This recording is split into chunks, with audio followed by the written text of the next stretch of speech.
नमस्ते दोस्तों, स्वागत है आपका हमारे channel learning ocean IAS academy में। तो आज के वीडियो में हम 2025 की जो प्रीलिम्स एग्जाम यूपीएससी की उसका जो नोटिफिकेशन आया है तो उसके लिए हम थोड़ा स्ट्रैटेजी देखेंगे प्रीलिम्स का कैसे करना है और उसका एक एनालिसिस करेंगे प्रीवियस ईयर क्वेश्चन पेपर्स के कैसी डिफिकल्टी लेवल थी, कहाँ पे क्या ड्रास्टिक चेंजेस आए वगैरह, कुछ बुक लिस्ट वगैरह है सब्जेक्ट्स वाइज, तो वो भी देखेंगे। और कोई स्ट्रैटेजी है वो जो आप फॉलो करेंगे तो आपका प्रीलिम से कट ऑफ बढ़ने के चांसेस बढ़ जाते हैं, तो वो भी हम देखेंगे इस वीडियो में। तो चालू करते हैं आज के वीडियो को। वीडियो चालू करने से पहले एक आपको एडवाइस थी, अगर आप इस चैनल पर नए हैं तो प्लीज़ लाइक शेयर और सब्सक्राइब करना ना भूलें, ताकि हम जो भी नेक्स्ट वीडियोस अपलोड करेंगे वो आपके पास जल्दी से जल्दी पहुंच पाए। ओके, तो चालू करते हैं आज के वीडियो को। तो यूपीएससी प्रीलिम्स का 2025 का नोटिफिकेशन आ गया है, उसमें अराउंड 969 वैकेंसीज है। ओके, तो 969 इज अ ग्रेट नंबर। तो उससे क्या होगा, इस बार वैकेंसीज अच्छे होने के कारण या ज़्यादा होने के कारण थोड़े चांसेस ज़्यादा है। कट ऑफ जो पिछले साल के इसमें था अराउंड, पिछले साल का तो अभी आया नहीं, यूपीएससी ने रिलीज नहीं किया उसका फाइनल, तो मोस्ट प्रोबेबली 80 to 90 जाने के चांसेस है उसका। तो इसी रेंज में रहने वाला है, तो हम मोस्ट प्रोबेबली 90 प्लस ही पकड़ के चलेंगे कट ऑफ नेक्स्ट इसका भी।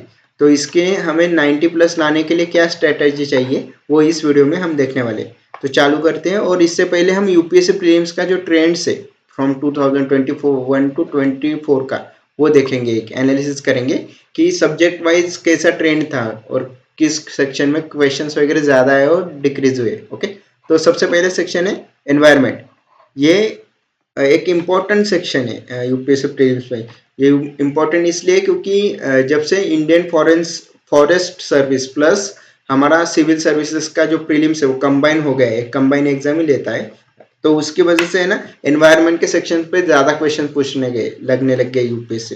तो अराउंड एनवायरनमेंट प्लस इकोनॉमिक जो है वो अराउंड 30% कवर करता है पूरे टोटल पेपर का। मतलब अगर 100 क्वेश्चन है तो उसमें से अराउंड 30 to 35 क्वेश्चन से एनवायरनमेंट प्लस इकोनॉमिक्स पे ही आते।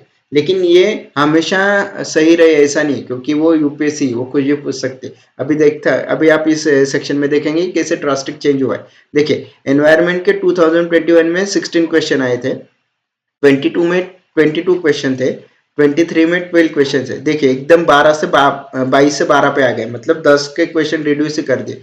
और 24 में अराउंड 14 थे, तो मतलब इसी रेंज में चल रहा है। तो एक पकड़ के चलते कि नेक्स्ट ईयर भी 15 आ सकते, ये गारंटीड नहीं लेकिन हम पकड़ के चल रहे हैं। ओके, सेकंड सेक्शन है इकोनॉमिक्स का। इकोनॉमिक्स का 21 में 15 क्वेश्चन थे, 22 में 17 क्वेश्चन थे, 23 में 14 क्वेश्चन थे। अभी देखिए 24 में सीधा 9 पे ही आ गए। सबसे ज्यादा रिड्यूस इसी सेक्शन में हुआ है, जो कि इकोनॉमिक्स एक मेजर सेक्शन रहता है यूपीएससी के एग्जाम में, जिस पे ज्यादा से ज्यादा बच्चे फोकस भी करते, लेकिन उन्होंने एकदम से ड्रास्टिक उसमें चेंजेस कर दिए। नेक्स्ट है हिस्ट्री। ओके, 2021 में 20 क्वेश्चन थे, 22 में 15 क्वेश्चन थे, 23 में 13 क्वेश्चन थे। अभी देखिए 24 में सिर्फ 8 क्वेश्चन आए। मतलब देख, हिस्ट्री इतना बड़ा सेक्शन है, ancient history, medieval history, modern history वगैरह, पोस्ट इंडिपेंडेंस का भी पूछते। तो इतना बड़ा सेक्शन होने के बावजूद उसमें सिर्फ 8 क्वेश्चन आए, और इसमें मॉडर्न हिस्ट्री पे अराउंड 2 से 3 ही क्वेश्चन आए। Modern history is the most defined portion of history in UPSC exam. Still modern history से सिर्फ 2 से 3 ही क्वेश्चन आ रहे, तो इन्होंने बहुत इधर ड्रास्टिक रिड्यूस किया है ये दो सेक्शन में, एक इकोनॉमिक्स और एक हिस्ट्री में। सेकंड है, उसके बाद है ज्योग्राफी। ज्योग्राफी में 2021 में 14 क्वेश्चन थे, 22 में 8 क्वेश्चन थे, 23 में 16 थे। देखिए एकदम से बढ़ गया इधर से इधर। और 24 में 13 क्वेश्चन है। एक टाइम था जब ज्योग्राफी पे अराउंड हार्डली 4 to 5 क्वेश्चन आते थे, तो अभी उन्होंने पैटर्न चेंज कर दिया, ट्रेंड चेंज कर दिया। अभी ज्योग्राफी पे ज्यादा से ज्यादा स्टैटिक क्वेश्चन पूछने लगे, कंसेप्चुअल क्वेश्चंस वगैरह। Okay, next polity. ये एक सबसे इम्पोर्टेंट सब्जेक्ट है यूपीएससी एग्जाम में, क्योंकि पॉलिटिक का कैसा है, इनपुट आउटपुट रेशो सबसे ज्यादा है किसी भी सब्जेक्ट में। मतलब आप जितना प्रिपेयर करोगे उतने ज्यादा मार्क्स आने के चांसेस है। मतलब अगर सपोज पॉलिटिक के 15 क्वेश्चन आए, तो उसमें से आपके चांसेस है कि आप 13 से 14 क्वेश्चन, कभी कभी तो कुछ बच्चे 15 से 15 पूरे 15 के 15 ही करेक्ट करके आते। तो ये एक सब्जेक्ट ऐसा है जिसमें इनपुट आउटपुट रेशियो ज्यादा है, जितना ज्यादा पढ़ोगे उतना ज्यादा आपके क्वेश्चंस आने के सही आने के चांसेस बढ़ जाते। ओके, तो इसका पॉलिटी का एनालिसिस था। 21 में 17 क्वेश्चन थे, 22 में 9 ही क्वेश्चन, एकदम से ड्रास्टिक रिड्यूस हो गया। ओके, 23 में 12 क्वेश्चन थे और 24 में 16 क्वेश्चन थे। तो पॉलिटी के क्वेश्चन भी बढ़ा दिए थे, लेकिन पॉलिटी का अभी एनालिसिस वगैरह किया है तो ये ज्यादा से ज्यादा अभी ना कंसेप्चुअल क्लैरिटी पे ध्यान दे रही है। वैसे ही ज्योग्राफी का भी ज्यादा से ज्यादा डीप जा रहे क्वेश्चंस में, उसके स्टूडेंट के कंसेप्चुअल क्लैरिटी चेक कर रहे, तो इसलिए हमें पॉलिटी को भी अच्छे से पढ़ना पड़ेगा। आर्टिकल्स पूछ रहे, फैक्चुअल क्वेश्चन ज्यादा पूछने लग गए, तो वो एक थोड़ा सा डीप जा रहे हैं और हमें उसके लिए ज्यादा क्या बोलते हैं थोरो नॉलेज या फिर थोरो स्टडी करने की जरूरत है, ज्यादा से ज्यादा रिवाइज करना पड़ेगा। ओके, नेक्स्ट है साइंस टेक्नोलॉजी। साइंस टेक्नोलॉजी ये मेजरली तो करंट अफेयर्स बेस ही रहता है। बहुत कम ऐसा हुआ है एक दो एग्जाम में, प्रीवियस एग्जाम में, कि स्टैटिक पोर्शन थोड़ा सा ज्यादा पूछ ले।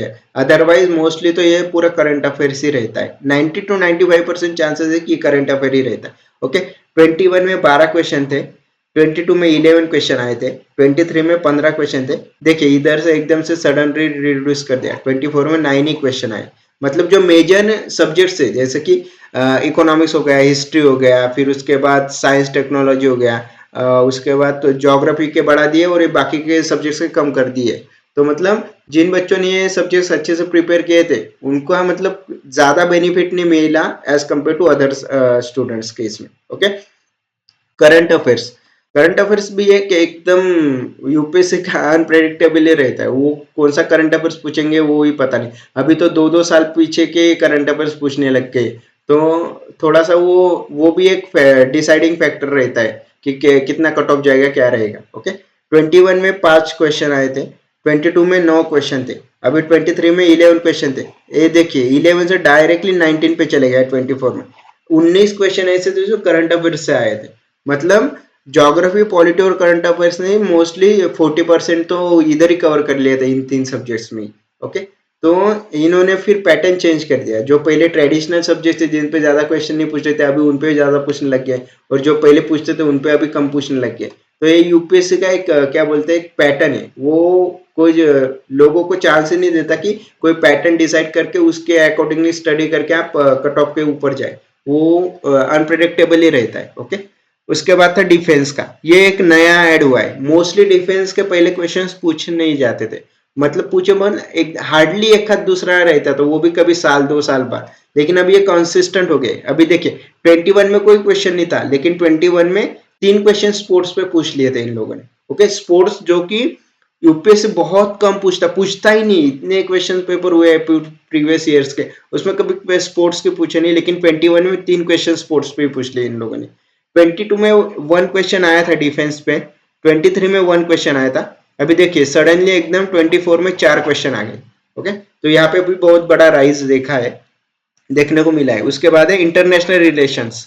इंटरनेशनल रिलेशन से मोस्टली हमारे प्रीवियस ईयर्स के जो ट्रेंड्स एनालिसिस है उसके हिसाब से 2 से 3 क्वेश्चन आईआर पे पूछे जाते हैं। अभी 21 में सिर्फ एक ही क्वेश्चन था, अभी 22 में एकदम से 5 क्वेश्चन पूछ ली। ओके, 23 में 3 क्वेश्चन थे और 24 में 2 क्वेश्चन थे। मतलब यहाँ पे रिड्यूस हो गया, उन्होंने रिड्यूस करते गए। ओके, अभी मिसेलिनियस कैटेगरी। मिसेलिनियस मतलब जो इन किसी इसमें नहीं आते हो, एकदम से अलग अलग क्वेश्चन यूपी से कुछ भी पूछ लेती, जो कि हमें पता ही नहीं रहता। वैसे देखिए 21 में 6 क्वेश्चन थे, 22 में 3 क्वेश्चन आए, 23 में 3 क्वेश्चन आए और 24 में डायरेक्टली 6 क्वेश्चन थे। मतलब देखिए यहाँ पे जो ट्रेडिशनल सब्जेक्ट्स थे उन पे ज्यादा पूछा नहीं, जो ज्यादा पहले नहीं पूछा गया था उन सब्जेक्ट्स पे ज्यादा पूछा, और मिसेलिनियस की कैटेगरी भी बढ़ा दी। तो इसकी वजह से फिर इसका अनप्रेडिक्टेबिलिटी बढ़ जाता है और कट ऑफ भी इसका कम आ गया है उसकी वजह। हालांकि ये पेपर इजी था as compare to previous year paper, still इनका कट ऑफ कम ही लगा है। क्यों? क्योंकि जो अनप्रेडिक्टेबल सब्जेक्ट्स थे जो बच्चों ने प्रिपेयर नहीं किए थे उन पे ज्यादा क्वेश्चंस पूछ लिए थे। ओके, तो ये तो हो गया सब्जेक्ट वाइज के कैसे कैसे क्वेश्चंस आ रहे थे। अभी 24 का हम डिफिकल्टी लेवल देखेंगे कि क्वेश्चंस और सेक्शन वाइज कैसे डिफिकल्टी लेवल था। तो एनवायरनमेंट का जो सेक्शन है, ओके, जिसपे हमने अराउंड कितने एनवायरनमेंट पे कितने क्वेश्चंस थे, अराउंड 14 क्वेश्चन थे। ओके, 14 क्वेश्चन में से अराउंड तीन ही क्वेश्चन देखिए सिर्फ इजी कैटेगरी के थे, बाकी 6 मॉडरेट थे और 5 डिफिकल्ट थे। मतलब 11 क्वेश्चन ऐसे थे 14 में से कि जो आप मोस्ट प्रोबेबली तो डिफिकल्टी से मॉडरेट कैटेगरी में जाते हैं। डिफिकल्ट क्वेश्चंस मतलब वो अभी यूपीएससी ने एलिमिनेशन टेक्निक हटा दिया है, तो वो रहता है ना, only one pair is correct, only two pair is correct, उस कैटेगरी में भी बहुत सारे क्वेश्चन थे। तो मॉडरेट से डिफिकल्टी लेवल बढ़ गई थी एनवायरमेंट के, तो इसके वजह से ये भी ज्यादा सॉल्व नहीं कर पाए बच्चे। ओके, इकोनॉमिक्स के भी देखिए सिर्फ 2 क्वेश्चन ऐसे थे तो इजी कैटेगरी में थे, बाकी 5 और 2 7 क्वेश्चन ऐसे थे जो मॉडरेट से डिफिकल्ट कैटेगरी में थे। तो मतलब जो इकोनॉमिक्स का सेक्शन था पहले बहुत factual question, factual mean in sense analytic practical approach से क्वेश्चन पूछते थे, जस्ट लाइक बैंकिंग पे पूछ लिया, आरबीआई के इस पे पूछ लिया कि आरबीआई ने रिवर्स रेपो रेट बढ़ाया तो इन्फ्लेशन पे क्या असर होगा वगैरह वगैरह, इस टाइप के क्वेश्चन पूछे जाते थे।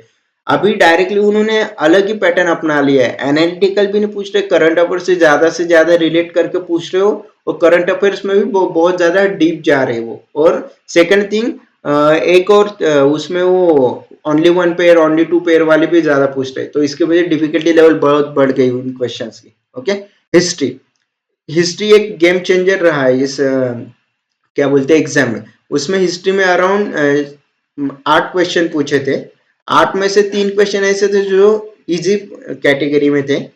ये 8 क्वेश्चन मतलब इसमें भी 3 कैटेगरी आती है, एंशियंट हिस्ट्री, मेडिएवल हिस्ट्री और मॉडर्न हिस्ट्री। मॉडर्न हिस्ट्री के तो हार्डली 2 या 3 ही क्वेश्चन पूछे गए थे इसमें से।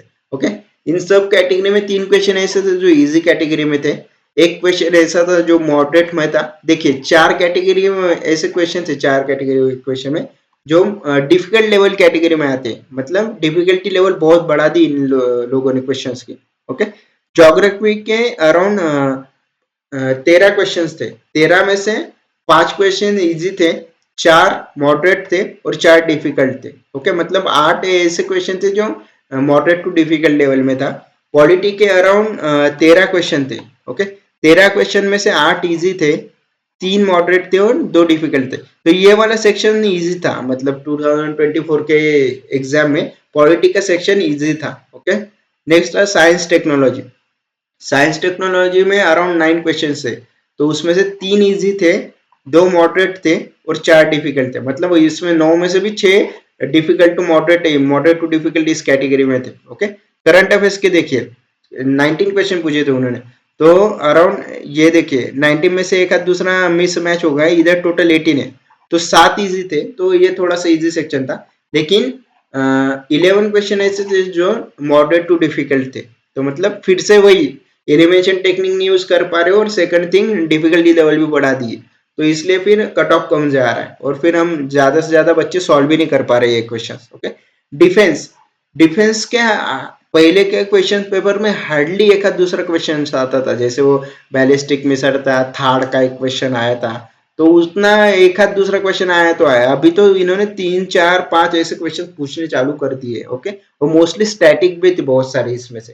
तो डिफेंस के इसमें एक इजी क्वेश्चन था और 3 डिफिकल्टी लेवल में थे, मतलब डिफिकल्ट क्वेश्चंस थे, मतलब इधर भी डिफिकल्टी लेवल हायर लेवल पे थी। इंटरनेशनल रिलेशन का तो इजी तो कोई नहीं था, एक मॉडरेट था और एक डिफिकल्ट था।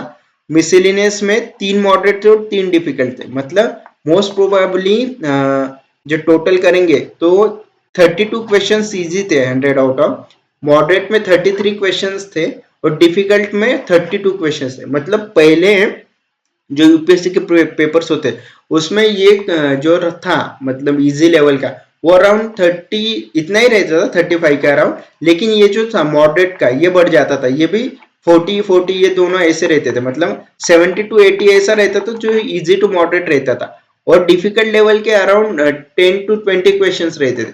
लेकिन अभी इन्होंने डिफिकल्टी लेवल के क्वेश्चंस बढ़ा दिए, मतलब बहुत ज्यादा डिफिकल्ट जो क्वेश्चंस आ रहे हैं वो बहुत बढ़ गए, तो इसकी वजह से कट ऑफ नीचे जा रहा है। हालांकि स्टूडेंट्स बढ़ रहे यूपीएससी के एग्जाम्स देने के लिए, लेकिन डिफिकल्टी लेवल बढ़ाने के कारण ये जो कट ऑफ है वो ऑलमोस्ट कांस्टेंट रहे, 70 80 90 इसी कैटेगरी में, 80 to 90 उसके ऊपर ही नहीं जा पा रहा है। ओके, तो हमें अभी इस एनालिसिस से क्या पता चला कि ज्यादा से ज्यादा हमें कंसेप्चुअल क्लैरिटी करनी पड़ेगी, जो स्टैटिक सब्जेक्ट्स है उनको ज्यादा से ज्यादा डीपली पढ़ना पड़ेगा।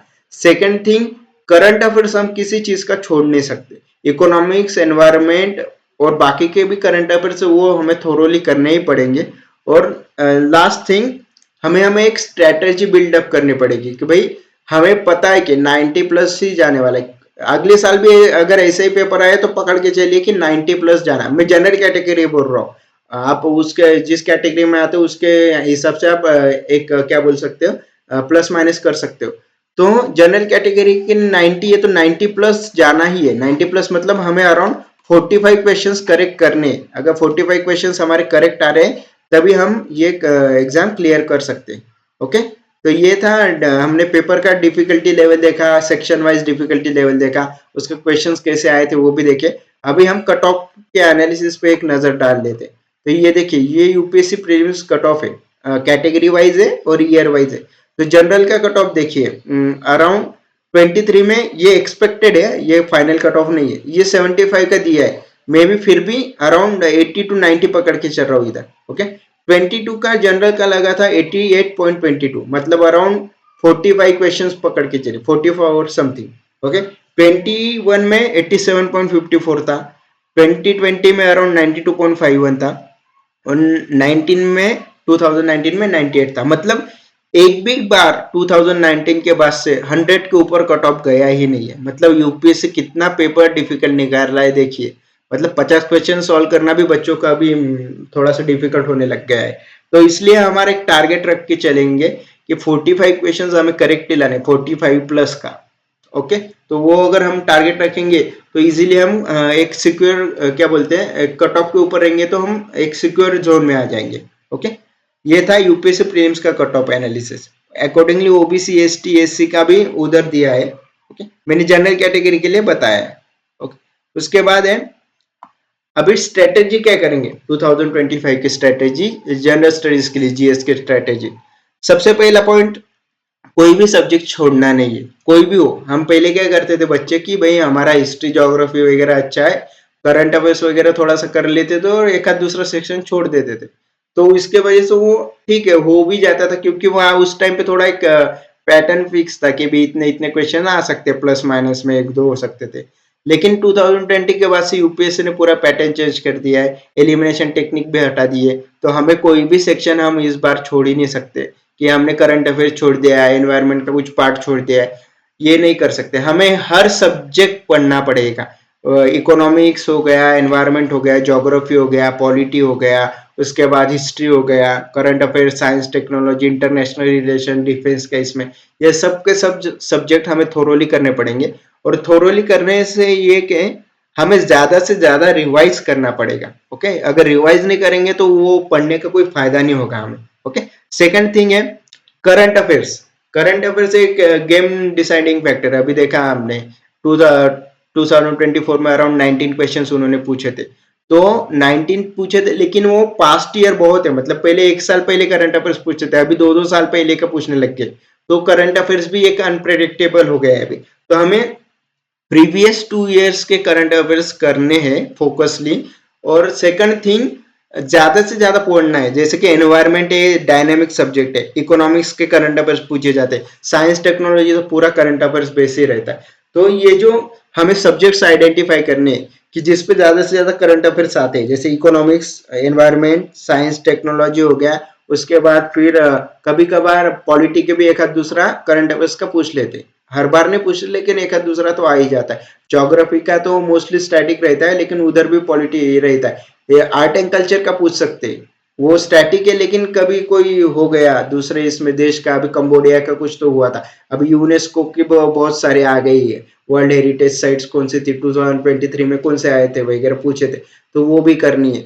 तो इस तरह से जो हमें करंट आइडेंटिफाई करने की, कौन से डायनेमिक सब्जेक्ट्स है, कौन से स्टैटिक सब्जेक्ट्स है, उसके अकॉर्डिंगली हमें प्रिपेयर करना है और फोकस करना है करंट अफेयर्स पे। ओके, जैसे स्टैटिक सब्जेक्ट्स है, हिस्ट्री, ज्योग्राफी, पॉलिटी और जो बाकी के स्टैटिक सब्जेक्ट्स है, उनको थोरो रिवाइज करना है। और don't leave any part for last moment, कोई भी पार्ट हमें इनमें से छोड़ना ही नहीं। देखिए, डायनामिक का या जो सब्जेक्ट करंट अफेयर्स रिलेटेड, उनका आपको पता नहीं कि क्या पूछेंगे क्या नहीं, लेकिन जो स्टैटिक सब्जेक्ट्स है वो मोस्ट प्रोबेबली वो किताब से बाहर नहीं पूछेंगे। एनसीईआरटी हो गई, आपके स्टैंडर्ड बुक्स हो गए, 90% ऑफ द टाइम वो बुक से ही पूछते। तो हमें ये 90% जो सिलेबस है, जो स्टैटिक क्वेश्चंस है, वो हमें ऐसे करने की 90% चांसेस होने चाहिए कि हमें वो क्वेश्चन जम ही जमे, क्योंकि देखिए 45 लाना है क्वेश्चंस करेक्ट, तो स्टैटिक का उसमें बहुत बड़ा रोल है। अगर स्टैटिक अच्छे से करोगे तो वो आपको ज्यादा से ज्यादा कट ऑफ के पास में लेके जाएगा और आप क्लियर भी कर पाओगे। तो इसलिए स्टैटिक का कोई भी पार्ट हमें छोड़ना नहीं है। उसके बाद है एनवायरमेंट और इकोनॉमिक्स पे ज्यादा फोकस करना है। हालांकि इस साल इकोनॉमिक्स का कुछ ज्यादा पूछा नहीं, लेकिन इकोनॉमिक्स और एनवायरमेंट हमें पता है अराउंड 30% टू 35% ये कवर करता है पेपर के। तो ये सब्जेक्ट्स भी हमें करने स्टैटिक और डायनामिक दोनों, क्योंकि इकोनॉमिक्स और एनवायरमेंट मोस्टली तो क्या बोलते हैं वहाँ पे करंट अफेयर से रिलेटेड रहते, वहाँ से ज्यादा क्वेश्चंस आने के चांसेस रहते, लेकिन स्टैटिक भी पूछ लेते कंसेप्चुअल क्लैरिटी पे। तो ये दोनों सब्जेक्ट्स हमें कंसेप्चुअल भी करने हैं और प्लस करंट अफेयर्स बेसिस के जो भी जितने करंट अफेयर्स है उसके वो सब करने हैं। तो ये दोनों सब्जेक्ट्स पे भी ज्यादा ज्यादा फोकस करना है। ओके, और जैसे मैंने बोला एनवायरमेंट पे तो ज्यादा फोकस करना पड़ेगा, क्योंकि इंडियन फॉरेस्ट सर्विस का भी इसमें ऐड हो गया है, अभी उनका भी प्रीलिम्स इसी के थ्रू होता है, तो इसलिए एनवायरमेंट तो आएगा ही आएगा, ये फिक्स है। तो एनवायरमेंट पे ज्यादा फोकस करना है। ओके, करंट अफेयर्स का रिवीजन करना है, मतलब at least current affairs 3 to 4 times आपको रिवाइज ही करना है, क्योंकि ये एक टाइम में रिवाइज करके कुछ याद नहीं आने वाला, आपको ज्यादा से ज्यादा इसका रिवीजन करना पड़ेगा। That is the only key to it. Okay okay, prelims के पेपर्स के इसमें सॉरी, प्रीलिम्स के पेपर आप जितना सॉल्व करोगे उतना आपके लिए अच्छा रहेगा। एटलीस्ट मैं बोल रहा हूँ 50 पेपर तो आप प्रीलिम्स के सॉल्व ही करो, और ज्यादा से ज्यादा मॉक टेस्ट देने की ट्राई करो। अभी यूपीएससी मटेरियल नाम की साइट है, उस पर तो मोस्ट प्रोबेबली सब पेपर्स मिल भी जाते हैं, तो कोई परचेस करने की जरूरत नहीं, वहां पे जाओ डाउनलोड करो और सॉल्व करो, लेकिन टाइमिंग लगा के सॉल्व करो और जितना ज्यादा हो सके सॉल्व करो, क्योंकि जो स्ट्रेटेजी वगैरह आप यूटिलाइज करने वाले हो वो एक्चुअल एग्जाम में वर्कआउट होगी नहीं, ये आपको कैसे पता चलेगा? जितना ज्यादा पेपर आप सॉल्व करोगे उतने उससे ज्यादा आपको पता चलेगा। और मोस्ट प्रोबेबली सेक्शनल पे भी ध्यान दो और फुल लेंथ पे भी ध्यान दो। फुल लेंथ पे ये ध्यान दो कि आप कैसे अप्रोच कर रहे हो पेपर को, किस तरह के क्वेश्चन आपको हो रहे, किस तरह के क्वेश्चन आपसे नहीं हो रहे, जो नहीं हो रहे तो उसमें कौन सी डिफिकल्टी ले आ रही है, कौन सा सेक्शन आपका वीक है, ये सब आपका एनालिसिस पेपर सॉल्व करने के बाद ही होता है। तो इसलिए थोरोली पेपर सॉल्व करो ही करो, एटलीस्ट 50 पेपर चाहिए ही चाहिए। ओके, नेक्स्ट है ये मेथड है हमने एक बताई हुई, एबीसीडी मेथड है। एबीसीडी मतलब ये मेथड में कैसे होता है कि लेट से आपको मैं अभी स्ट्रेटेजी बताता हूँ कि यूपीएससी के क्वेश्चन पेपर में 100 क्वेश्चंस होते हैं। ओके, तो 100 क्वेश्चन में से हम जब भी पेपर सॉल्व करते तो हमें 100 to 100 आते नहीं, कोई भी कितना भी बड़ा विद्वान क्यों ना उसको 100 क्वेश्चंस नहीं आने वाले उधर, ये तो फैक्ट है। तो 100 में से हमें ऐसे क्वेश्चंस आइडेंटिफाई करने हैं जो हमें गारंटी है, 100% श्योर शॉट पता है कि भाई ये इसका आंसर है। जैसे कि एक क्वेश्चन था कि चीफ इलेक्शन कमीशन या इलेक्शन कमीशन के प्रोविजंस किस आर्टिकल के थ्रू आते, तो उसका पता था आर्टिकल 324 है। ये क्वेश्चन था, ये 100% कैटेगरी में क्यों आता है, क्योंकि इसका आंसर मुझे पता था भाई ये डेफिनेटली यही आंसर है। तो उस कैटेगरी के क्वेश्चन हमें सबसे पहले अटेम्प्ट करने। तो सपोज हमने अभी बताते ए बी सी और डी, अगर हमने अटेम्प्ट किए इसका उसका प्रोबेबिलिटी या फिर एक्यूरेसी देंगे करेक्ट और इनकरेक्ट। लेट्स से कि हमने ए कैटेगरी के अराउंड 25 क्वेश्चंस अटेम्प्ट किए। मैं 25 क्यों कर रहा हूँ, क्योंकि डिफिकल्टी लेवल बढ़ गई है अभी, तो इसलिए पहले हम जो 30 से 35 करते थे अटेम्प्ट ए कैटेगरी में, अभी वो रिड्यूस हो गई है, तो इसलिए 25 ही लेंगे। तो 25 में 90% एक्यूरेसी रहेगी, तो करेक्ट अराउंड आएंगे आपके 22.5। ओके, 22.5 मतलब अराउंड 2.5 आपके गलत होंगे। ये एक मैं आपको स्टैटिस्टिकल बता रहा हूँ। ओके, बी कैटेगरी के भी सेम। बी कैटेगरी मतलब वो कैटेगरी जहां पे आप दो ऑप्शन से एलिमिनेट कर पा रहे हो, मतलब जो ऐसा रहता है ए और सी में मुझे कंफ्यूजन कौन सा आएगा, या फिर दूसरा कोई क्वेश्चन होगा तो उसमें बी और डी होगा, ऐसे दो ऑप्शन रहेंगे जिसको आपको कंफ्यूजन होगा, लेकिन आपको श्योर शॉट पता है कि दो ऑप्शन उसमें नहीं है। ओके, जो आपको एलिमिनेट कर पाते हो। अगर सपोज आप वैसे 25 क्वेश्चंस करते और आपकी एक्यूरेसी उसमें है 70%। ओके, तो इसका अराउंड आता है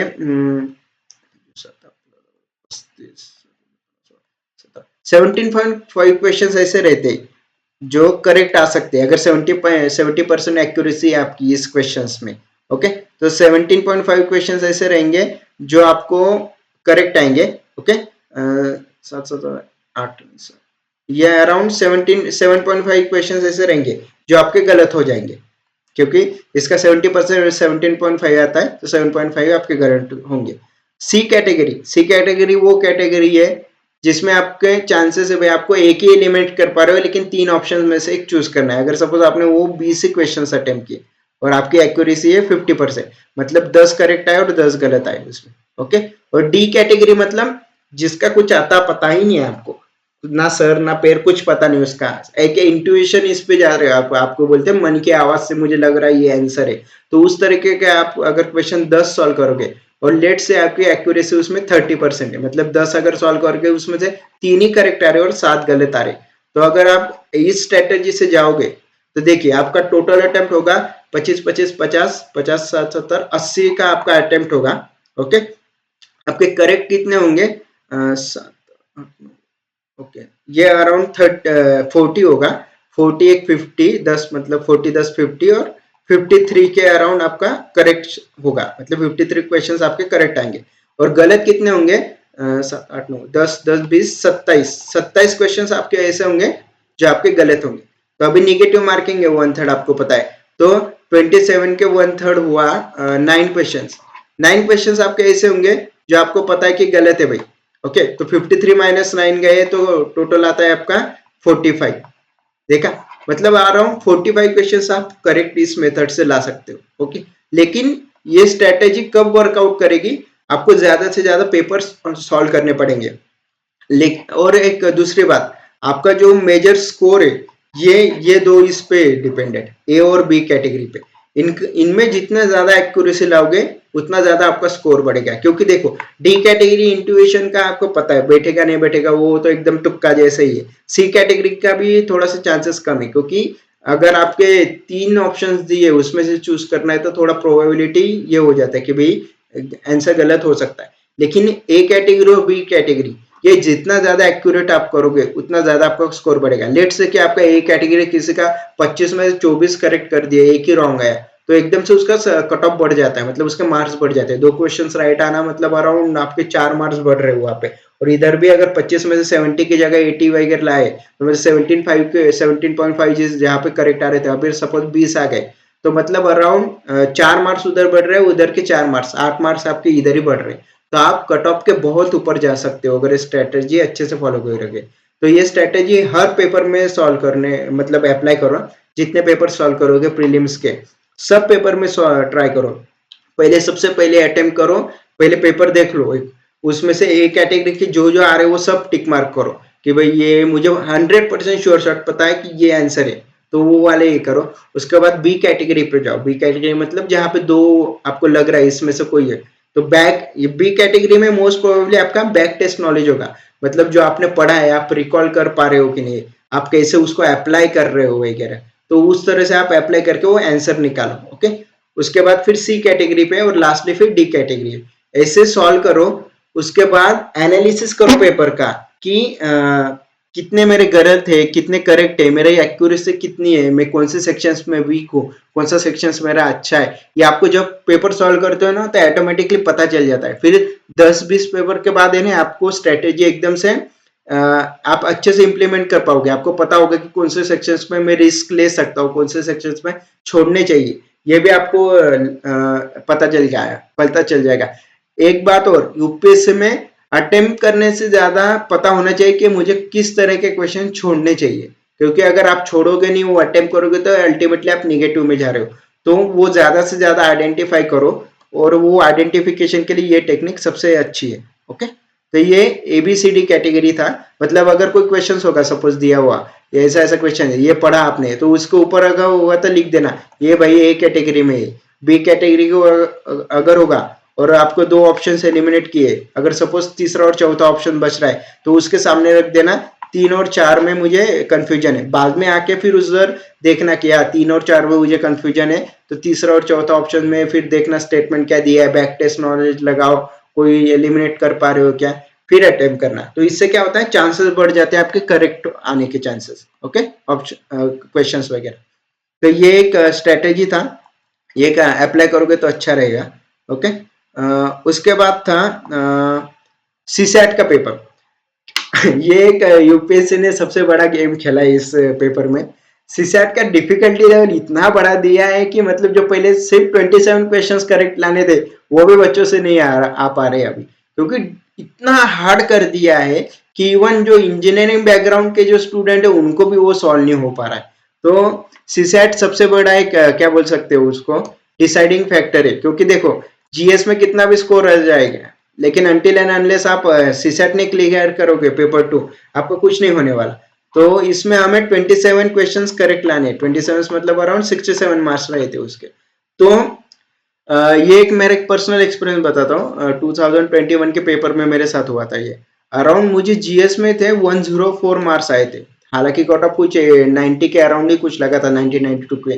तो मुझे 104 मार्क्स आए थे, but still I couldn't qualify because मेरे सीसेट में सिर्फ 26.5 जो क्वेश्चन थे वो ही करेक्ट आए थे। तो 0.5 मार्क्स का जो था वो मेरा कट ऑफ मिस हो गया था, या फिर मैंने क्वालिफाई नहीं कर पाया था सीसेट। तो देखो ये सीसेट मैंने उस टाइम इग्नोर किया था, तो मुझे इतना बड़ा वो एक क्या बोलते हैं ड्रॉबैक मिला या उसका सेटबैक मिल गया था। तो सीसेट हम किसी भी हालत में इग्नोर नहीं कर सकते। ओके, तो सीसेट की स्ट्रेटेजी क्या है कि इसमें देखिए सीसेट में 2-3 टाइप के आते हैं। एक वर्बल एबिलिटी मतलब जो पैसेज पे रहता है, न्यूमेरिकल एबिलिटी मतलब न्यूमेरिकल्स के वगैरह रहते हैं, और कुछ ऐसा असर्शन रीजनिंग टाइप में रहते हैं। तो आपको सबसे पहले जो पेपर सॉल्व करोगे तो सबसे पहले आपको आइडेंटिफाई करना है कि आपका स्ट्रॉन्ग एरिया कौन सा है। कोई कोई इंसान रहते हैं, स्टूडेंट्स रहते हैं, वो पैसेजेस में बहुत अच्छे रहते हैं, उनको ग्रास्पिंग पावर अच्छी रहती है, वो क्या बोल रहे हैं ऑथर वगैरह वो समझ में आता है। और कोई स्टूडेंट्स ऐसे रहते हैं जिनके एनालिटिकल एबिलिटी, न्यूमेरिकल एबिलिटी बोलेंगे वो बहुत अच्छा रहता है, वो न्यूमेरिकल्स बहुत अच्छे से कर सकते हैं। तो हमें ये एरियाज डिफाइन करने हैं, आपको आपको आइडेंटिफाई करने की कौन से एरियाज में आप स्ट्रांग हो, उसके अकॉर्डिंगली आपको वो सॉल्व करना है। न्यूमेरिकल एबिलिटी में एक चांस क्या हो जाता है अच्छा, कि जो क्वेश्चंस रहते, अगर न्यूमेरिकल एबिलिटी क्वेश्चंस में आपको उधर आंसर आ रहा है तो आपको 100% श्योर शॉट पता रहता है कि यही आंसर है। क्योंकि वहां पे अगर आंसर नहीं आ रहा है तो आपको पता है भाई, आप उधर गेस भी नहीं कर सकते। अगर आंसर आ रहा है तो उधर है, नहीं है तो नहीं है। तो ये डायरेक्ट 100% श्योरिटी रहती है कि ये मेरा अच्छा है। तो try to focus on more on numerical ability, क्योंकि इसके अराउंड 12 to 15 ज्यादा ही क्वेश्चन रहते हैं। तो ये अगर आपने उतना कवर कर लिया 20 तक के भी क्वेश्चन न्यूमेरिकल एबिलिटी पे, तो आपका कट ऑफ क्लियर करने के चांसेस बढ़ जाते हैं। Second, solve more than 20 papers of CSAT. Okay भाई, पहले तो सीसेट पे तो सॉल्व ही नहीं करते थे, हार्डली 2-3 पेपर सॉल्व करके चले जाते थे। लेकिन अभी वो केस नहीं रहा, अभी जीएस के जैसे इस पे भी फोकस करना पड़ेगा। जीएस का हमें 50 एक तो सॉल्व करने हैं, एटलीस्ट सीसेट के 20 एक तो सॉल्व करो। बहुत सारे इंस्टीट्यूट से उनके पेपर्स मिल जाते हैं, ऑनलाइन भी मिल जाएंगे आपको, तो वो सॉल्व करो, ज्यादा से ज्यादा सॉल्व करो, और आपका एक एनालिसिस करो कि कौन से सेक्शन में आप अच्छे कर पा रहे हो, कौन से सेक्शन में नहीं हो पा रहा है। तो उस तरह से आप करो। ओके, से थर्ड, जो पेपर से वो सॉल्व तो कर ही रहे हो, लेकिन उसके साथ साथ यूपीएससी के प्रीवियस ईयर पेपर भी एनालिसिस करो और उसका सॉल्व करो, क्योंकि वो बहुत इंपॉर्टेंट है। क्योंकि जो एग्जाम कंडक्टिंग बॉडी उसको ही पता है कि कैसे निकालना है, इंस्टीट्यूट्स वगैरह तो निकालते हैं, वो प्रीवियस ईयर पेपर का पैटर्न देखते हैं, उसके अकॉर्डिंग क्वेश्चन सेट करते हैं, लेकिन यूपीएससी वो अलग ही कुछ सोचता रहता है। तो इसलिए हमें यूपीएससी के पेपर्स एनालाइज करना ही पड़ेगा। मतलब अराउंड 2020 टू 2024 के जितने भी क्वेश्चन है वो सब एनालिसिस करो। ओके, कैसे क्वेश्चंस आए थे, कितने सॉल्व हो रहे हैं, उस अकॉर्डिंगली। नेक्स्ट है, हमारा टारगेट हमेशा 32 to 35 क्वेश्चंस राइट होने का ही है, क्योंकि देखिए 27 क्वेश्चंस मतलब बॉर्डर लाइन पे आ गए हम बहुत, क्योंकि हमें पता नहीं, उसमें भी यूपीएससी का हर एक इंस्टीट्यूट का आंसर की अलग रहता है, तो एक आध दूसरा भी रॉन्ग हो गया है, तो बॉर्डर लाइन पे रहने से क्या ही फायदा। तो ज्यादा से ज्यादा 35 के ऊपर जाने का ट्राई करो करेक्ट में, क्योंकि 35 के ऊपर गए तो अल्टीमेटली आपका कट ऑफ क्लियर हो रहा है ये आपको पता हो जाता है। तो इसमें की क्या है कि ज्यादा से ज्यादा एक्यूरेसी रखो। जैसे हम एसएससी सीजीएल के इसमें भी देखते हैं, वहां पे भी बच्चे बहुत सॉल्व करते हैं, तो उनकी एक्यूरेसी बहुत बड़ी रहती। तो यहाँ पे भी वही है, ज्यादा से ज्यादा एक्यूरेसी रखो, लगे तो कम क्वेश्चन सॉल्व करो, 85 क्वेश्चन सॉल्व करो, लेकिन एक्यूरेसी बढ़ाओ खुद की, क्योंकि जितना एक्यूरेसी बढ़ाओगे उतने अच्छे से कट ऑफ क्लियर कर पाओगे। ओके, और 90 to 95% एक्यूरेसी होनी चाहिए क्वेश्चंस की। उसके बाद है यूपीएससी प्रीलिम्स की जनरल स्टडीज की बुक लिस्ट। ओके, तो बुक लिस्ट बहुत इंपॉर्टेंट है। कैसा रहता है, यूपीएससी का सिलेबस वास्ट है, आपको पता है, anything under the sun is called as UPSC syllabus. तो हमें बुक लिस्ट हमें मिनिमलाइज करनी पड़ेगी, मतलब बहुत कम बुक यूज करो लेकिन बहुत ज्यादा रिवाइज करो, यही उसका एक स्ट्रेटेजी है। ओके, तो हिस्ट्री के इसमें देखेंगे एंशियंट हिस्ट्री। एंशियंट हिस्ट्री में लूसेंट जीके बहुत अच्छा है, लूसेंट जीके एक्चुअली हिस्ट्री के लिए बहुत अच्छा है। एंशियंट हिस्ट्री हो गया, मेडिवल हिस्ट्री हो गया, मॉडर्न हिस्ट्री हो गया, उसका क्रोनोलॉजी एक उन्होंने इतना बेस्ट वे में डिफाइन किया है ना। और मोस्ट प्रोबेबली हिस्ट्री का सब, मैं ऐसा नहीं बोल रहा हूँ कि सब कंप्लीट हो जाता है सिलेबस, लेकिन ये मोस्टली कवर कर लेता है। तो ज्यादा फोकस करो लूसेंट जीके का इस पे पढ़ने के लिए। उसके बाद 12th स्टैंडर्ड के जो थीम्स इन इंडियन हिस्ट्री है वो पढ़ो, उसमें एंशियंट हिस्ट्री बहुत अच्छे से कवर किया है, एंशियंट हिस्ट्री और मेडिवल हिस्ट्री वो थीम्स इन इंडियन हिस्ट्री में बहुत अच्छे से कवर किया है, तो ये छोड़ना नहीं है हमें। ओके, और उसके बाद है कल्चरल हिस्ट्री, जो आर्ट एंड कल्चर जो पार्ट रहता है हिस्ट्री का, उसके लिए 11th स्टैंडर्ड का हिस्ट्री का एक बुक है, एनसीईआरटी है, वो डेफिनेटली पढ़ो। वो मतलब बाइबल है ऐसा समझ सकते हो आप फाइन आर्ट्स के लिए। उसमें से बहुत अच्छे से उन्होंने डिफाइन किया है, सब कल्चरल वगैरह सब उन्होंने बताया, एस्पेक्ट्स भी बताया और इमेजेस के साथ बताए, तो ज्यादा आसानी होती है पढ़ने में। ओके, उसके बाद है मेडिवल हिस्ट्री। तो मेडिवल हिस्ट्री का भी same themes in Indian history का जो सेकंड बुक है उसमें मेडिवल हिस्ट्री कवर किया है, और लूसेंट जी के उससे आप मेडिवल हिस्ट्री कवर कर सकते हैं। मेडिवल हिस्ट्री में अराउंड 1 to 2 क्वेश्चन ही आते हैं, तो ऐसे नहीं बोल रहा कि इग्नोर करो, लेकिन थोड़ा सा फोकस कम कर सकते हो उस पर। सबसे बेस्ट है मॉडर्न हिस्ट्री, ये पार्ट पे सबसे ज्यादा क्वेश्चन आते हैं। हालांकि 2024 में 2 ही 3 ही क्वेश्चन आए थे, लेकिन मॉडर्न हिस्ट्री में सबसे ज्यादा क्वेश्चंस आते हैं, तो इसलिए इसको इग्नोर नहीं कर सकते। ये पार्ट के लिए राजीव अहिर सर का एक मॉडर्न हिस्ट्री का बुक है, वो बेस्ट बुक है। उसमें पूरा क्रोनोलॉजिकली बताया है, पूरा डिटेल में बताया है। वो अराउंड 90 to 95% आपका मॉडर्न हिस्ट्री का सिलेबस कवर कर लेगा। तो इवन पोस्ट मॉडर्न जो सिलेबस है after the independence of India, वो भी इसमें कवर हो सकता है, हो जाता है, तो वो पढ़ो। उसके बाद है themes in Indian history, NCERT है थर्ड पार्ट, ये मॉडर्न हिस्ट्री के इसमें कवर करती है। एक्चुअली ये मॉडर्न हिस्ट्री के लिए इतना यूजफुल नहीं है, लेकिन पढ़ लो, क्योंकि उसमें कुछ कुछ ब्रिटिश के रूल्स वगैरह, उनके कुछ टर्मिनोलॉजीज वगैरह दिए, तो वो पूछते हैं, तो इसलिए वो भी कवर कर लेना। लेकिन ये बुक है राजीव अहिर सर का, ये ज्यादा से ज्यादा पढ़ो, ज्यादा से ज्यादा रिवाइज करो, जितना रिवाइज करोगे उतना अच्छे से हिस्ट्री समझ में आएगा। ओके, उसके बाद है पॉलिटी, इंडियन पॉलिटी। उसके लिए तो लक्ष्मीकांत मोर देन सफिशिएंट, ये बुक अराउंड 95% कवर करता है बुक, पूरे सिलेबस को। और ये जितना पढ़ोगे इंडियन पॉलिटी का बुक उतना अच्छा होगा, क्योंकि इसका इनपुट आउटपुट रेशो सबसे ज्यादा रहता है। अगर देखो 2024 में अराउंड 14 to 15 क्वेश्चन पॉलिटी पे थे, इंडियन पॉलिटी पे, अगर ये बुक अच्छे से पढ़ लिया होता तो वो उतना कवर कर पाते आप अराउंड, उसमें 12-13 भी क्वेश्चन आपके करेक्ट आ जाते तो भी आप कट ऑफ के बहुत पास में चले जाते। तो इसलिए इंडियन पॉलिटी बाय लक्ष्मीकांत, ये बुक पढ़ो ही पढ़ो, और मोस्ट प्रोबेबली इंग्लिश लैंग्वेज में पढ़ना, क्योंकि वहां पे जो प्रोविजंस वगैरह दिया है वो अच्छे से दिया है उन्होंने। ओके, उसके बाद है ज्योग्राफी। ज्योग्राफी अभी कुछ रिसेंट सालों में तो इतना कुछ फोकस में नहीं था, लेकिन 2024 में बहुत ज्यादा आ गया। अराउंड 15 क्वेश्चन है उसमें ज्योग्राफी के। ओके, तो 15 क्वेश्चन अगर इसके है तो हमें इस पे ज्यादा फोकस करना पड़ेगा। तो इसका मेजर सोर्स है 11th-12th स्टैंडर्ड के एनसीईआरटी, वो बेस्ट है, बाइबल ही इसके लिए, ज्योग्राफी के लिए। उसके बाद हमें मैप्स कवर करना है, क्योंकि बहुत सारे मैप्स के क्वेश्चन आते हैं। तो इंडियन एटलस है, ऑक्सफोर्ड का एटलस का बुक आता है, उसमें मैप्स वगैरह दिए, वो अच्छे से करने हैं। ओके, तो अगर ये भी कर देंगे तो फिर जीसी लियोंग का भी बुक एक है, अगर टाइम होगा तो पढ़ लेना वो, लेकिन इतना कुछ है नहीं उसमें, मतलब जो इंडियन एनसीईआरटी के बुक्स में कवर किया है वही उधर भी कवर किया है, लेकिन वो भी पढ़ सकते हो। ओके, ज्योग्राफी के लिए मेजर फोकस ऑन एनसीईआरटी।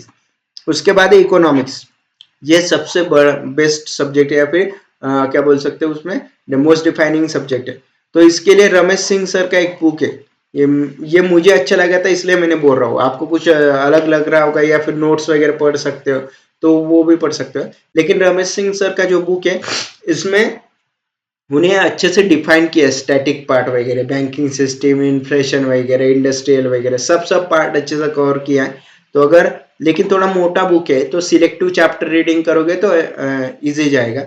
उसके बाद विजन आईएएस की मंथली मैगजीन आती है, उसमें इकोनॉमिक का सेक्शन वो पूरा कवर करना है। लेकिन अभी प्रीलिम्स आ गई है तो हर मैगजीन कवर करने से अच्छा है उनका पीटी 365 का ईयरली एक आता है कंपाइलेशन, उसमें इकोनॉमिक्स का पूरा कवर किया रहता है, वो पढ़ो। वो भी एक्चुअली मतलब क्या बोलते हैं मोर देन सफिशिएंट है। अगर वो भी कर लोगे तो अराउंड 90-95% आप कवर कर सकते हो। लेकिन इकोनॉमिक्स में मोस्ट प्रोबेबली डायरेक्टली क्वेश्चन नहीं आते हैं, तो वो एनालिटिकल और प्रैक्टिकल बेस्ड अप्रोच पे ही क्वेश्चन आते हैं। तो कंसेप्चुअल क्लैरिटी आपको जरूरी है उसके लिए, तो इसलिए आपको हर बुक पढ़ना ही पड़ेगा। ओके, नेक्स्ट उसके बाद है एनवायरमेंट। एनवायरमेंट तो अभी इंडियन फॉरेस्ट सर्विस के बाद से बहुत फोकस में आ गया है। इसमें अराउंड 15 टू कभी कभी 25 तक भी क्वेश्चंस चले जाते हैं, तो ये आपको करना ही करना है। इसके लिए सबसे स्टैटिक पार्ट है, उसके लिए है अपना शंकराय सर का बुक है, एक नोट्स आते हैं उनका। वो बुक इतना बेस्ट उन्होंने लिखा है, मतलब उसमें सब एनवायरनमेंट का जितना भी स्टैटिक पार्ट है, इवन वर्ल्ड ऑर्गेनाइजेशंस वगैरह एनवायरनमेंट रिलेटेड ऑर्गेनाइजेशन, वो भी बहुत अच्छे से कवर किया है। एक्ट से पॉलिसीज वगैरह वो भी बहुत अच्छे से कवर किया है। तो ये बुक तो मस्ट है बुक रीड करने के लिए। और उसके बाद आता है विजन आईएएस का मंथली मैगजीन, जिसमें एनवायरनमेंट का सेक्शन है। लेकिन अभी प्रीलिम्स के लिए ज्यादा टाइम नहीं, तो इसलिए पीटी 365 आता है उनका। एनवायरनमेंट का जो पोर्शन होगा वो उन्होंने करंट अफेयर्स का उसमें कवर किया होगा, तो वो थोरोली पढ़ो, क्योंकि एनवायरनमेंट का मोस्ट प्रोबेबली ज्यादा से ज्यादा क्वेश्चन करंट अफेयर से रिलेटेड आते, तो वो हमें पढ़ना है। और उसके बाद टाइम होगा तो उसके पिछले साल का भी एक बार पढ़ लेना, क्योंकि 2 साल तक के करंट अफेयर्स अभी वो पूछ रहे हैं। ओके, तो दोनों करने हैं हमें। उसके बाद आता है साइंस टेक्नोलॉजी। ये तो mostly 90 to 95% current affair basic question आते हैं इसमें। तो अगर इसको कवर करना है तो सबसे पहले स्टैटिक पार्ट के लिए हमें एनसीईआरटी पढ़नी है, 9, 10, 11, 12। और अगर ये पढ़नी है तो ये पढ़ सकते हैं, नहीं तो लूसेंट जीके में भी अच्छे से साइंस पोर्शन इन्होंने कवर किया है, तो वो भी आप पढ़ सकते हैं। और उसके बाद विजन का मंथली मैगजीन या फिर पीटी 365 आएगा उनका साइंस टेक्नोलॉजी का, वो कवर करना है हमें। उसके वो अगर कर लिया तो अराउंड आपका 80 टू 90% पोर्शन कवर कर लेंगे आप। ओके, और उसके बाद है करंट अफेयर्स। करंट अफेयर्स का तो विजन आईएएस का मैगजीन है, तो वो उनका फिर करंट अफेयर्स के फिर पीटी 365 आते हैं, सब्जेक्ट वाइज रहते हैं। एनवायरनमेंट का अलग रहता है, इंटरनेशनल रिलेशंस का अलग रहता है, फिर ज्योग्राफी वगैरह वो अलग रहते हैं। तो वो आप यूटिलाइज करो, वो भी अच्छा है, वो भी कवर कर लेते most probably around 80 to 90% cover कर लेंगे। लेकिन ये करंट अफेयर्स मोस्ट अभी अनप्रेडिक्टेबल हो गया है, वो पिछले साल का भी पूछ सकते हैं, पिछले 2 साल का भी पूछ सकते हैं, तो टाइम होगा तो वो भी कवर कर लेना। ओके, और लास्ट में इंटरनेशनल रिलेशंस। ये इंटरनेशनल रिलेशंस पे अराउंड 2 to 3 क्वेश्चंस आते हैं, तो इसके लिए फिर ये भी मोस्ट प्रोबेबली करंट अफेयर से रिलेटेड ही रहता है। मतलब किसी दुनिया में वर्ल्ड में क्या चल रहा है, कुछ इजराइल का पैलेस्टाइन का चल रहा था, तो उसके अकॉर्डिंगली पूछ लेंगे क्वेश्चन। तो उसके लिए भी विजन आईएएस का मैगजीन होगा, या फिर पीटी 365 आएगा आईआर का, तो वो पढ़ लेना, वो भी मोर देन सफिशिएंट है। ओके ओके, तो दोस्तों ये था हमारा आज के वीडियो में। हमने एनालिसिस किया प्रीवियस ईयर पेपर्स के कि कैसे कैसे क्वेश्चंस आए थे, कितना कट ऑफ था, क्या ट्रेंड चल रहा है, कितना डिफिकल्टी लेवल बढ़ गया है। अभी सीसैट का भी हमने देखा और जीएस का भी हमने देखा। उसके बाद बुक लिस्ट वगैरह हमने देखी थी, और पेपर्स वगैरह कैसे आ सकते हैं, क्या आ सकते हैं, वो भी डिस्कस किया है। तो मोस्ट प्रोबेबली हम बोल सकते हैं कि प्रीलिम्स के लिए जितना आप ज्यादा प्रैक्टिस करोगे क्वेश्चंस पेपर्स का, और ज्यादा से ज्यादा कंसेप्चुअल क्लैरिटी रखोगे, तो वो आपको हेल्पफुल रहेगा एक्चुअल एग्जाम में। क्योंकि कैसा है एक्चुअल एग्जाम में under the pressure how you perform, that is what matters. क्योंकि कैसे बहुत सारे बच्चों को बहुत चीजें आती है, लेकिन वो प्रेशर में आने के कारण वो रिकॉल नहीं कर पाते, वो अच्छे से परफॉर्म नहीं कर पाते। तो ये ज्यादा से ज्यादा पेपर सॉल्व कीजिए। ट्राई टू मतलब क्या बोल सकते हैं आप, एक एक्चुअल एनवायरनमेंट एग्जाम के इसमें कैसे रहता है, उस एग्जाम एनवायरनमेंट में पेपर देने का ट्राई कीजिए, जिससे क्या होगा एक्चुअल एग्जाम में आप जब जाओगे तो आपको थोड़ा बर्डन कम होगा फिर उसका। ओके, और try to solve more and more paper, analyse those paper, और उस एनालिस्ट के बेसिस पे एक स्ट्रेटेजी डिफाइन कीजिए। मैंने जो इसे बोला अभी 25 क्वेश्चन मेरी स्ट्रेटेजी थी कि मैं सॉल्व करता था। जरूरी नहीं कि आप भी 25 ही करो, आपके कम ज्यादा भी हो सकते हैं। तो आप जितना ज्यादा पेपर सॉल्व करोगे उसके बाद ये स्ट्रेटेजी डेवलप होगी कि आपको पता चलेगा भाई इतना इतना मेरा एक्यूरेसी, इतने क्वेश्चन मुझे सॉल्व करने, इतना अटेम्प्ट करना है, तो उसके अकॉर्डिंगली भी आपका अटेम्प्ट कम ज्यादा होगा। ओके, तो बेस्ट ऑफ लक गाइज आपको इस साल के एग्जाम में, और अच्छे से दीजिए और अच्छे से परफॉर्म कीजिए। और अगर आप चैनल पे नए हैं तो प्लीज़ लाइक शेयर और सब्सक्राइब जरूर कीजिए। हम अभी प्रीवियस ईयर पेपर का भी एनालिसिस करने वाले यूपीएससी के जितने पेपर है उन सब का। ओके, तो मिलते हैं नेक्स्ट वीडियो में, तब तक के लिए धन्यवाद।